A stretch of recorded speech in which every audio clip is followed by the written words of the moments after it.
नमस्कार बच्चों, आप सभी का बहुत बहुत स्वागत है इस वीडियो में। And my name is Kartik Kaushik.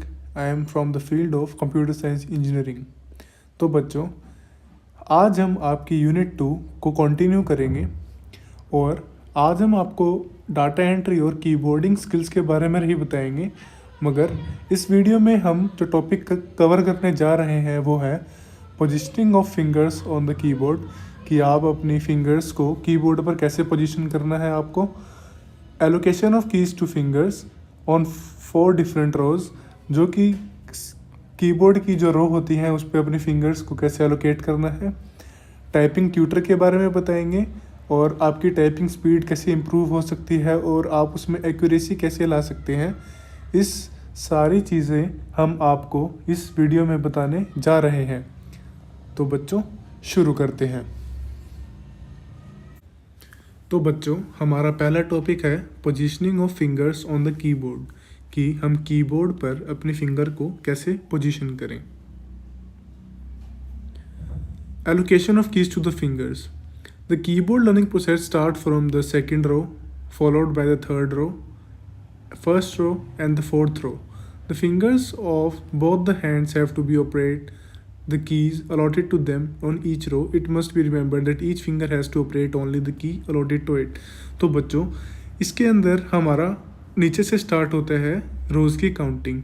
तो सबसे नीचे वाली रो होगी उसको हम फर्स्ट रो कहेंगे, जो बीच की रो होती है उसको हम सेकंड रो कहेंगे, और जो सबसे ऊपर की रो होती है उसको हम थर्ड रो कहेंगे।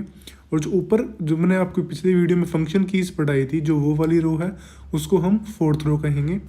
और आपको अपनी फिंगर सिर्फ उसी बटन पे रखनी है जिस जोन सी की आपकी फिंगर को अलॉटेड होगी, इससे कि आप एक एक्यूरेसी वाली टाइपिंग कर पाएंगे।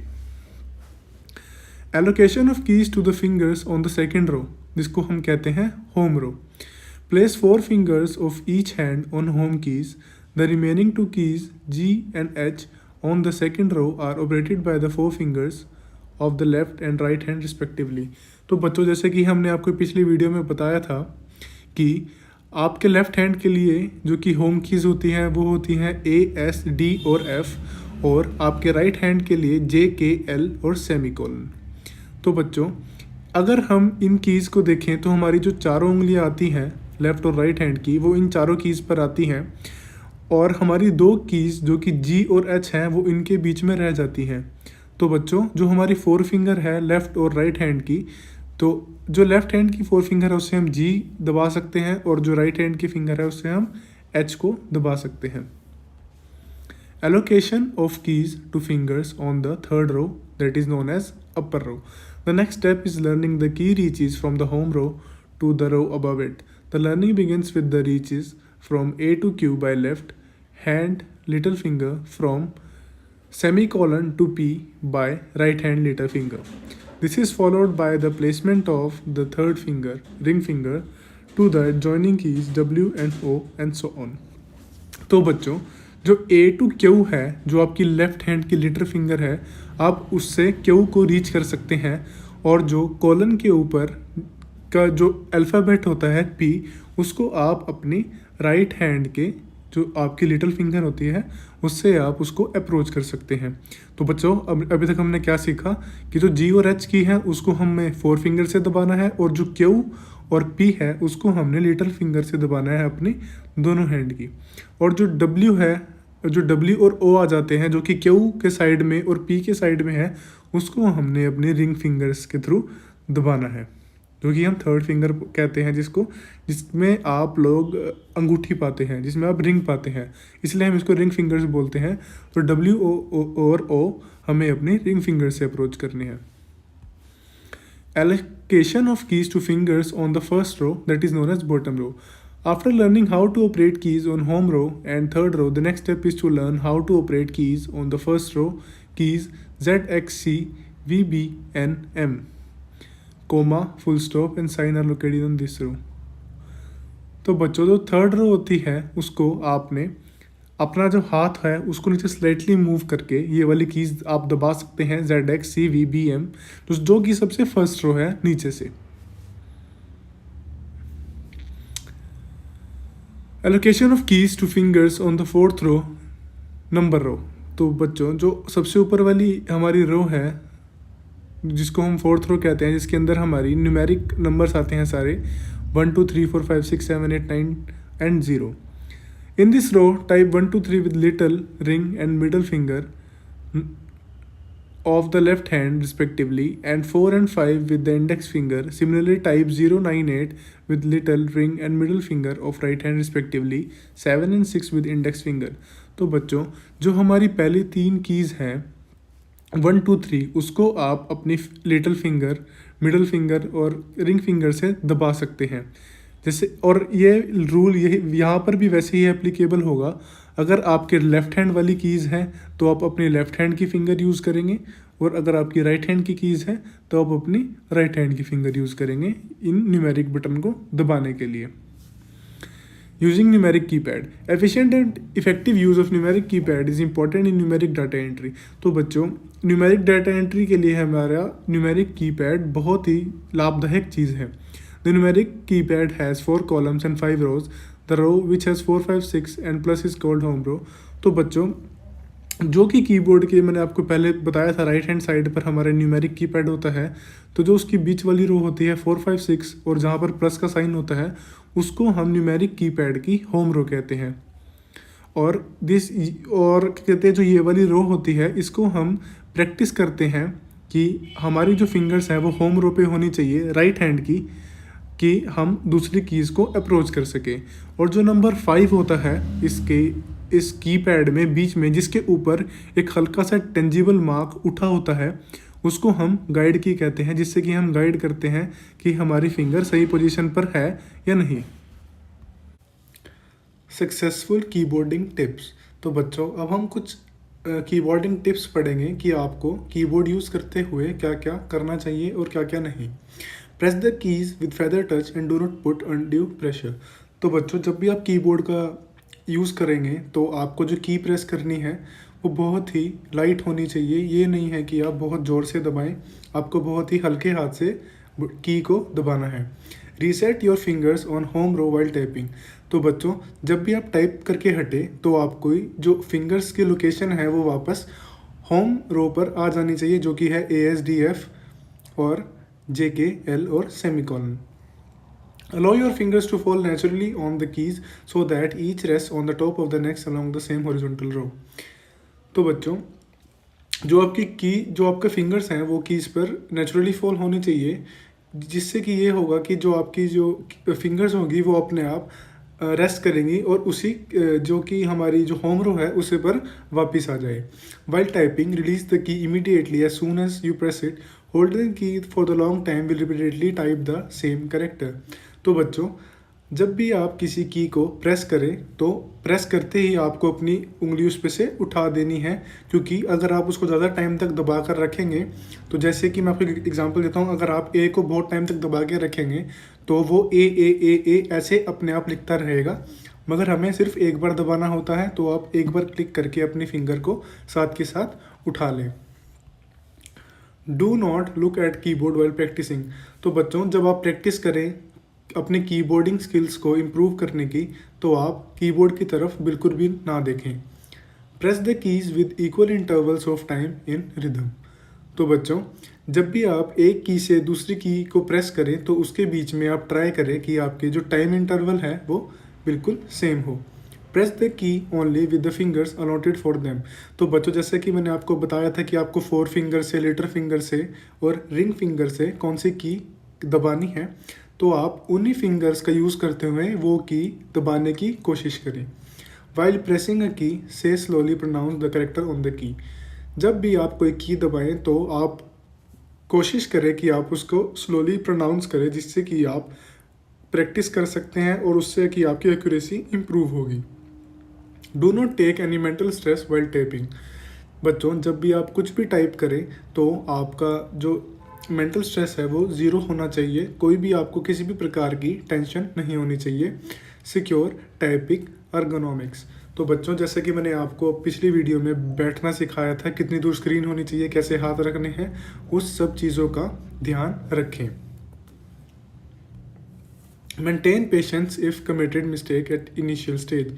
तो बच्चों, अगर आप स्टार्टिंग में कोई मिस्टेक कर देते हैं तो उससे आपको डीमोटिवेट नहीं होना है। सबसे गलतियां होती हैं, तो आप अपना पेशेंस मेंटेन रखें।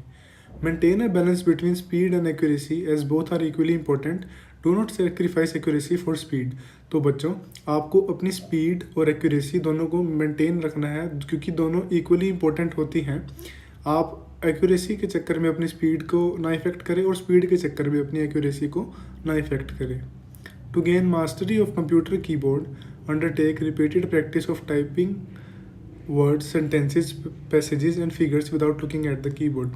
तो बच्चों, जब आप ये सब कुछ, अगर आपको थोड़ा बहुत कॉन्फिडेंस आ जाए कि आप लिखने लायक हो चुके हैं, तो आप अपने कीबोर्ड को ना देखते हुए कुछ अपना पैसेज उठाकर या फिर कुछ एक पर्टिकुलर पैराग्राफ उठाकर उसको टाइपिंग प्रैक्टिस करना शुरू कर दें। तो बच्चों, हमारा अगला टॉपिक है यूजिंग टाइपिंग सॉफ्टवेयर। तो बच्चों, जैसा कि अब तक मैंने आपको पढ़ाया है आपको कैसे टाइपिंग करनी है, कैसे नहीं करनी है। तो हमें प्रैक्टिस करने के लिए हमारे बहुत से सॉफ्टवेयर इस टाइम इंटरनेट पर आपको मिल जाएंगे, जो कि कंप्यूटर में चलाने से आप अपनी जो टाइपिंग स्पीड है उसको इम्प्रूव कर सकते हैं और आप उससे और अच्छी टाइपिंग सीख सकते हैं और अपनी एक्यूरेसी इंप्रूव कर सकते हैं, अपने स्पीड इंप्रूव कर सकते हैं।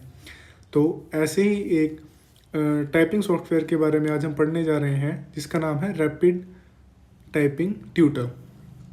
सो introduction to rapid typing tutor.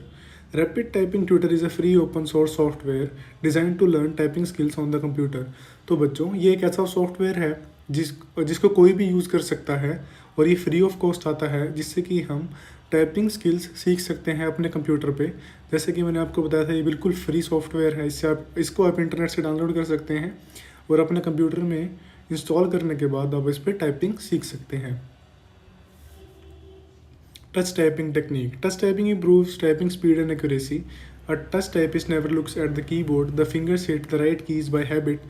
The typist is entirely focused on the text being typed, reading the words and phrases as the finger type the text effectively. तो बच्चों, जो टच टाइपिंग होती है वो आपकी स्पीड और एक्यूरेसी को improve करती है। जो एक टच टाइपिस्ट होता है वो कभी भी कीबोर्ड की तरफ नहीं देखता और जो उसकी फिंगर्स होती हैं वो हमेशा सही की को प्रेस करती है और उसकी वो हैबिट बन जाती है। तो अगर आपको भी टच टाइपिंग में सीखना है कि भी आप कैसे अपनी जो ये स्किल्स हैं उसको आप इम्प्रूव कर सकते हैं, तो आप कैसे कर सकते हैं, हम आपको आगे पढ़ाएंगे। Stage 1. Stage 1 of the process begins with the learning home row of the keyboard. Looking at the keyboard is strictly forbidden. This is followed by learning the lower and upper rows, the number rows, uppercase letters and special symbols.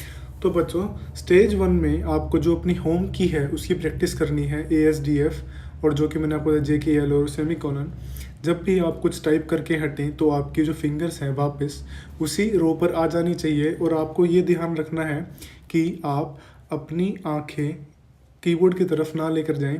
और जैसे कि आपको मैंने बताया था, वहाँ पर उसी लाइन में कैप्स लॉक भी होता है, तो आप उसका भी यूज़ करके देखें, तो जिससे कि आपकी टाइपिंग एक्यूरेसी और बढ़ेगी। Stage 2.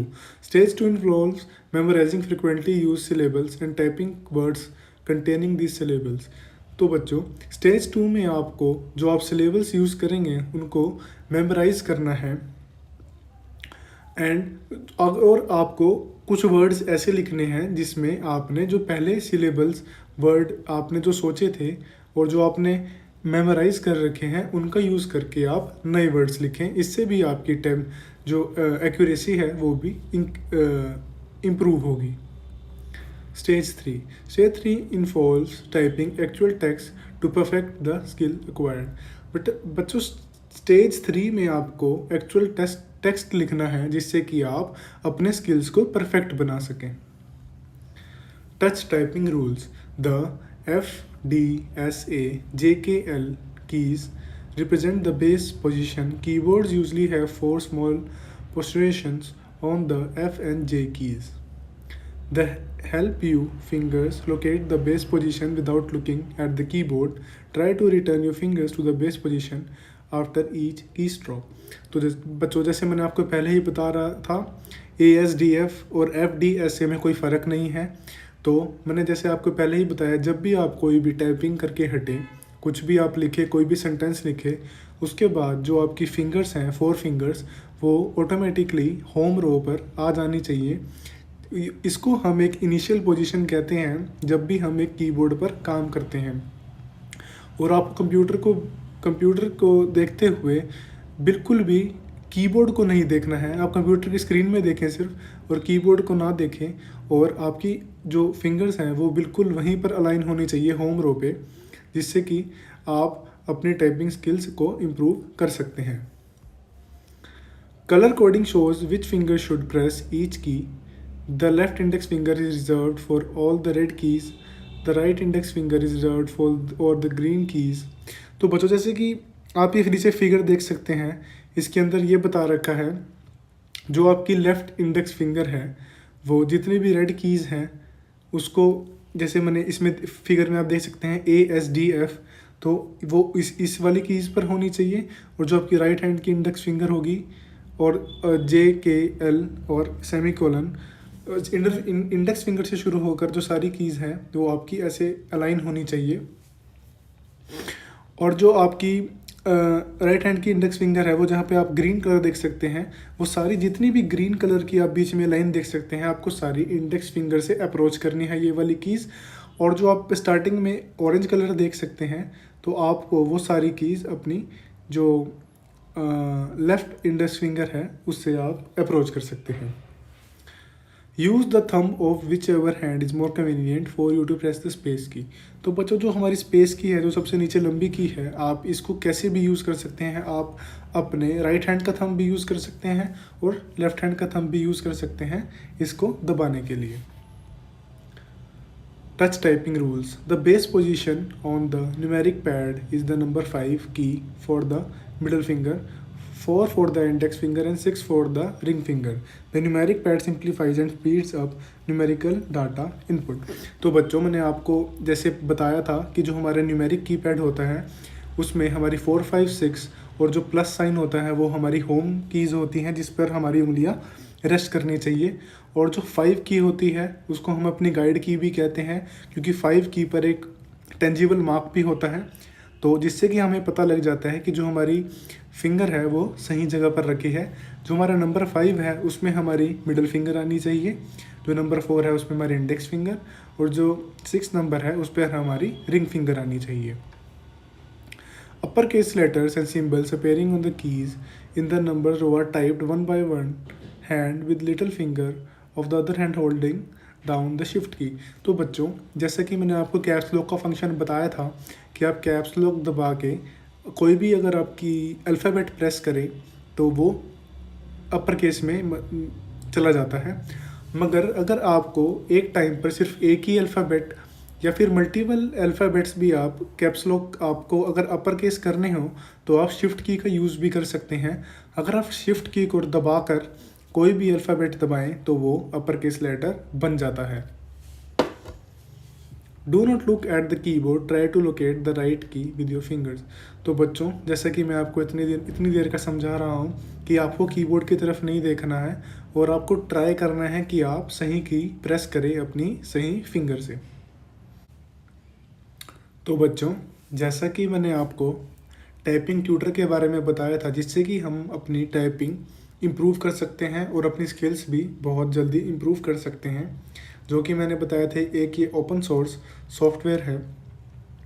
तो बच्चों जैसे ही हम उस सॉफ्टवेयर को इंस्टॉल करते हैं, तो जैसे कि आप एक यहाँ पिक्चर देख सकते हैं, ऐसा एक विंडो ओपन होती है। ये मेन विंडो है रैपिड टाइपिंग ट्यूटर की।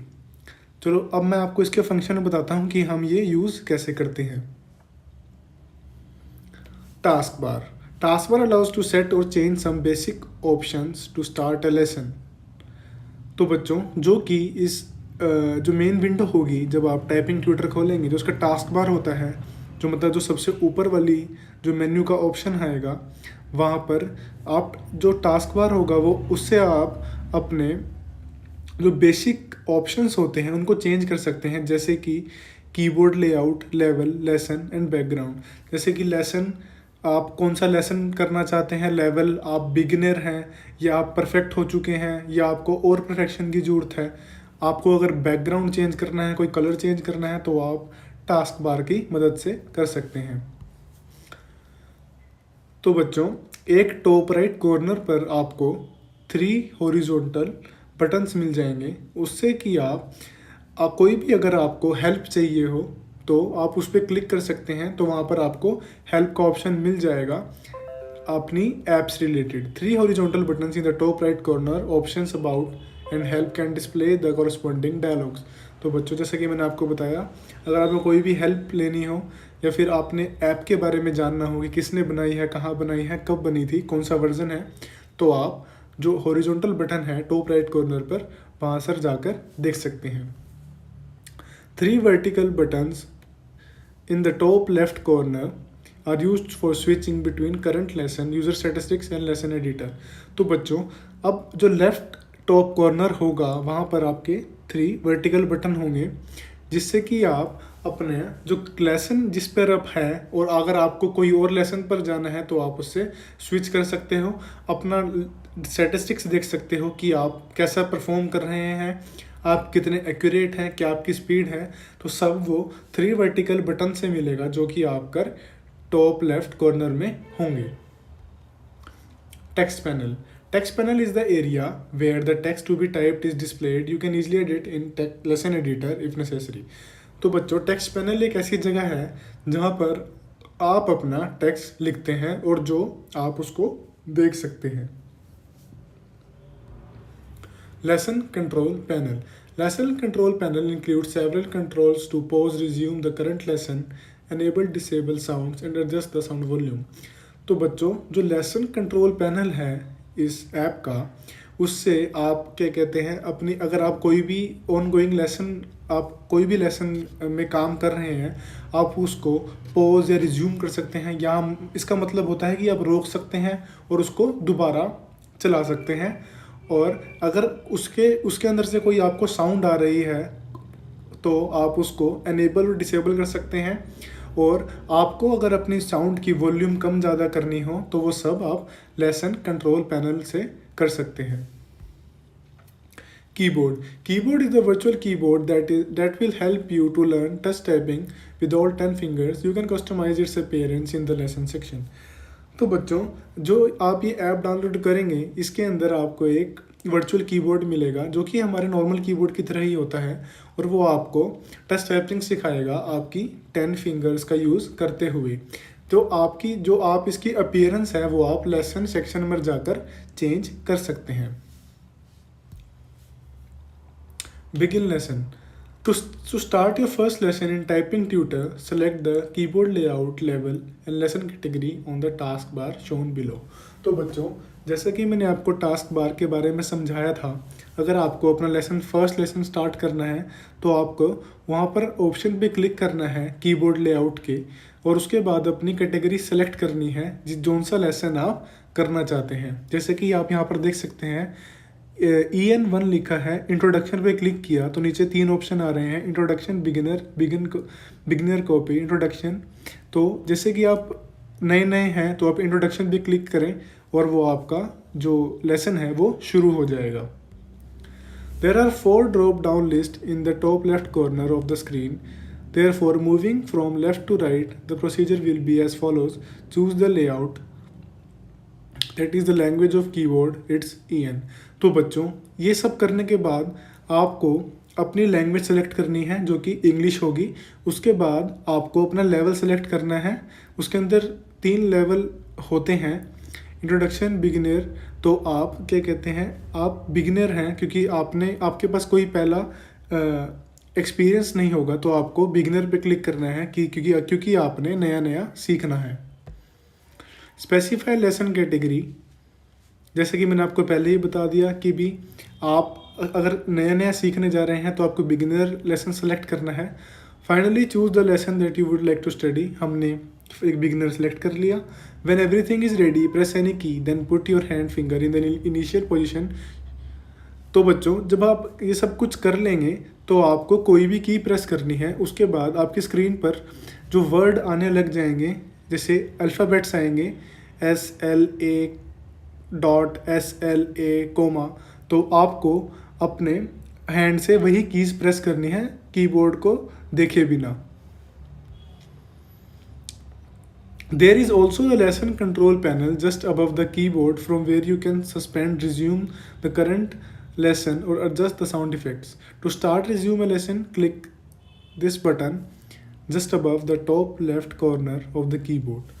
तो बच्चों अगर आपको अपना जो लेसन है उसको स्टार्ट और स्टॉप करना है, तो जैसे कि आप ये ट्रायंगल शेप का बटन देख पा रहे हैं स्क्रीन पर, अगर आप इसको दबाओगे एक बारी तो वो लेसन स्टार्ट हो जाएगा, अगर इसको आप दोबारा दबाओगे तो वो लेसन स्टॉप हो जाएगा। तो to pause a lesson click the double parallel button that is displayed instead of the button. तो बच्चों अगर आपको लेसन स्टार्ट करना है तो आप ये ट्रायंगल वाला बटन एक बार दबाएं तो आपका लेसन स्टार्ट होगा। अगर आपको लेसन को पॉज करना है तो जो ये दो लाइन आपको दिख रही हैं, ये बटन अगर आप इसको दबाएंगे तो आपका लेसन पॉज हो जाएगा। अगर आपको उसके बाद दोबारा स्टार्ट करना है तो आप ये दोबारा एक ये जो ट्रायंगल वाला आपको ऑप्शन दिख रहा है इसको दोबारा दबा दें तो लेसन दोबारा स्टार्ट हो जाएगा। To restart the current lesson click the button which is the far right button on the task bar. अगर आप लेसन को शुरू से दोबारा स्टार्ट करना चाहते हैं तो आपको एक बटन पे क्लिक करना पड़ेगा जो कि राइट साइड होगा टास्क बार के। To enable disable sounds in the current lesson, click the button located above the top right corner of the keyboard and set the sound volume using the vertical slider. तो बच्चों अगर आपको अपनी sound enable disable करनी है तो मैंने वैसे तो आपको पहले ही बताया था, मगर आपके कीबोर्ड पर भी ऑप्शन होता है साउंड को कम ज़्यादा करने का। जो हमारी F1 और F2 की है और F3 की है वो हमारा वॉल्यूम कंट्रोल होता है, तो आप वहाँ पे जाकर भी अपनी वॉल्यूम एडजस्ट कर सकते हैं। How to interpret your results. Each time you complete a lesson the result dialog window displays your achievements in this lesson. The results dialog window consist of 2 tabs called rating and errors. The first one looks like shown in the figure. तो बच्चों जब भी आप अपना एक lesson complete करते हैं तो आपको रिज़ल्ट आपने देखने को मिलेंगे कि आपकी कितनी एक्यूरेसी थी, क्या स्पीड थी और कैसा आपने परफॉर्म किया, और वो नीचे दिए गई फ़ोटो जैसा कुछ ऐसा दिखेगा। You can review your matrix overall skill level between beginner and champion as well as words per minute, characters per minute and accuracy in %। तो बच्चों जब आप ये अपना लेसन कंप्लीट कर लेंगे तो वो आपको एक स्किल लेवल बताएगा आपका कि आप बिगिनर हैं या चैम्पियन हैं, और वो आपको बताएगा कि आप कितने वर्ड पर मिनट लिखते हो, कितने कैरेक्टर पर मिनट लिखते हो और आपकी % कितनी एक्यूरेसी है। The colour indication is as follows. तो बच्चों अगर आपको वहाँ पर ग्रीन कलर देखने को मिले तो इसका मतलब है कि आपने जो इनपुट दिए हैं वो बिल्कुल सही है। Yellow letter stand for right inputs exceeding the acceptable time frame. तो बच्चों अगर आपको येलो लेटर देखने को मिले तो इसका मतलब आपके इनपुट्स तो सही हैं मगर आपने टाइम लिया है वो बहुत ज़्यादा लिया है। Red letters denote wrong inputs with in the acceptable time frame. अगर बच्चों आपको वहाँ पर रेड कलर के लेटर दिखते हैं तो इसका मतलब ये है कि आपने टाइम तो सही लिया है मगर जो आपने लिखा है, जो आपने इनपुट दिए हैं वो गलत हैं। Orange letters indicate wrong inputs that also exceed the acceptable time frame. अगर बच्चों आपको ऑरेंज लेटर दिखते हैं तो इसका मतलब है जो आपके इनपुट हैं वो भी गलत है और जो आपने टाइम लिया है वो भी ज़्यादा लिया है। ये सबसे गंदा रिजल्ट होता है। Error window. On the error tab, you can view your detailed statistics for the current lesson. This tab shows your errors and delays percentage both in the graphical and table view. तो बच्चों ये error window में हमें देखने को मिलता है कि जो भी आप एक अपना स्टैटिस्टिक्स होती है, जो भी आप एक लेसन कंप्लीट करते हैं तो वो आपको दिखाएगा कि आपके कितने एरर थे, कितने आपने डिले किए और क्या क्या आपकी खामियां थी। तो वो अगर आपको ये सब चीज़ देखना है तो वो आपको एरर विंडो में देखने को मिलेगी। View and analyze statistics. To view the results of all the lessons that you have already completed, open the statistics section and choose the button in the top left corner of the main window. अगर आपको अपना result देखना है सारे lessons का एक साथ, तो आपको स्टैटिस्टिक्स सेक्शन खोलना है और वहाँ पर जो टॉप लेफ्ट कॉर्नर में बटन है मेन विंडो पे, उसको आपको प्रेस करना है। तो वो वहाँ से आपकी जितने भी आपने अभी तक अपने लेसन दिए होंगे उन सब का रिजल्ट एक बारी में आ जाएगा। हमारा अगला टॉपिक है working with lesson editor. To open lesson editor, click the button in the top left corner of the rapid typing window. Lesson editor window is composed of the following controls. तो बच्चों, अगर हमें अपना lesson editor खोलना है तो हमें जो टॉप लेफ्ट कॉर्नर में बटन होगा रैपिड टाइपिंग विंडो में, उसको क्लिक करना है, जिससे कि हमारा लेसन एडिटर खुल जाएगा। तो बच्चों, वहाँ पर होगा आपका टूल बार, जिसके अंदर बेसिक, लेसन 1, लेसन 2 और जितने भी लेसन होंगे वहाँ पर लिखे होंगे, और उसको आप यूज़ कर सकते हैं टेक्स्ट को इंसर्ट करने के लिए। Navigation tree which shows the existing courses and lesson hierarchy. तो बच्चों, जो वहाँ पर नेविगेशन ट्री होगा उसमें आपको जितने भी एग्जिस्टिंग कोर्सेज होंगे, जितने भी अवेलेबल कोर्सेज होंगे, वो सारे आपको नेविगेशन ट्री पर देखने को मिलेंगे। टेक्स्ट पैनल मैंने बच्चों आपको पहले ही बताया था, जहाँ पर आप अपना टेक्स्ट लिख सकते हैं और उसको देख सकते हैं, उसको हम टेक्स्ट पैनल कहते हैं। Lesson matrices which display the number of percentage of words, character spaces and specific characters in the lesson. तो बच्चों, जो लेसन मैट्रिसेस होता है वो आपको दिखाएगा कि कितना नंबर है और परसेंटेज है वर्ड्स का, कैरेक्टर्स का और स्पेसेस का एक लेसन के अंदर। Keyboard which is the virtual keyboard that highlights the character used in the currently selected lesson. You can customize its appearance in the lesson section. तो बच्चों, जैसे कि मैंने आपको कीबोर्ड के बारे में बताया था कि आपकी 10 की 10 फिंगर यूज़ करके ये आपको लिखना सिखाएगा, वह आपकी स्किल्स को इम्प्रूव कराएगा। आप इसको कस्टमाइज़ कर सकते हैं कि ये कैसा दिखना चाहिए लेसन सेक्शन पर जाकर। Calculating the typing speed. तो बच्चों, अब हम ये सीखेंगे कि हमें अपने जो टाइपिंग स्पीड है वो कैलकुलेट कैसे करनी है। अ स्टूडेंट टाइप 240 कैरेक्टर्स पर 2 minute with errors in 20 characters. तो अगर बच्चों एक बच्चा 240 कैरेक्टर लिखता है 2 मिनट में, जिसके अंदर 20 एरर होते हैं, तो हम उसको स्पीड को कैलकुलेट कैसे करेंगे। तो हम सिंपल स्पीड निकालेंगे, जो 240 कैरेक्टर्स को हम डिवाइड बाय 2 कर देंगे, तो जिससे कि हमारा 120 आउटपुट आएगा। तो स्पीड को हम जो हमारा आउटपुट आया है उसमें से माइनस करके जितने भी एरर है उसको भी डिवाइड बाय 2 कर देंगे, जितना हमने टाइम लिया है। तो जो हमारा एक्चुअल आउटपुट आएगा, जो यहाँ पर हमारा 100 लिखा हुआ है, ये हमारी टाइपिंग स्पीड होगी। Typing accuracy. Typing accuracy is defined as the percentage of correct entries out of the total entries typed. तो बच्चों, जो हमारी टाइपिंग एक्यूरेसी है उसको हम डिफाइन करते हैं कि कितनी हमने सही एंट्री लिखी है टोटल एंट्रीज जितने में से हमने लिखी है। तो बच्चों, जैसे कि आप नीचे टेबल देख सकते हैं, अगर हमने एक्यूरेसी इन वर्ड्स निकालना है तो accuracy is equal to 100% minus words with errors into 100% divide by total number of words, ऐसे निकालना है। अगर आपने करेक्टर्स निकालना है तो वर्ड्स की जगह करेक्टर्स आ जाएंगे। अगर आपने की स्ट्रोक्स निकालना है तो वर्ड्स करेक्टर की जगह की स्ट्रोक का नंबर आ जाएगा। Typing rhythm. तो बच्चों, अगर हमने एरर निकालने हैं कि वर्ड्स में कितने हैं, कैरेक्टर्स में कितने हैं और की स्ट्रोक में कितने हैं, इसमें हम परसेंटेज निकालनी है, तो हम इन फॉर्मूला का यूज़ करेंगे। मैं आपको एक बताता हूँ। Error percent equals to word with errors. अगर हमें परसेंटेज निकालनी है तो जितने भी वर्ड में एरर है इंटू 100% करके टोटल नंबर ऑफ कितने वर्ड्स हैं हमें वो लिखने हैं। तो ऐसे ही आप करेक्टर्स और की स्ट्रोक्स का भी निकाल सकते हैं, जैसा कि आप टेबल अपनी स्क्रीन पर देख रहे हैं। Good typing speed. An average professional typist types and usually in speed of 50 to 80 words per minute. तो बच्चों, जो एक एवरेज प्रोफेशनल होता है जो कि टाइप करता है, उसकी स्पीड होती है 50 to 80 वर्ड्स पर मिनट। मगर जो एक एडवांस टाइपिस्ट होते हैं वो 120 वर्ड्स पर मिनट तक लिख देते हैं। मगर जो स्टेला फुंजस है, उन्होंने 1946 में अल्फान्यूमेरिक कीबोर्ड में अभी तक की फास्टेस्ट टाइपिंग की है, जो कि है 216 वर्ड्स 1 मिनट के अंदर अंदर। तो थैंक यू बच्चों, मैं आशा करता हूँ आपको इस वीडियो में जो भी मैंने समझाया है सब कुछ समझ आ गया होगा। मिलते हैं अगली वीडियो में।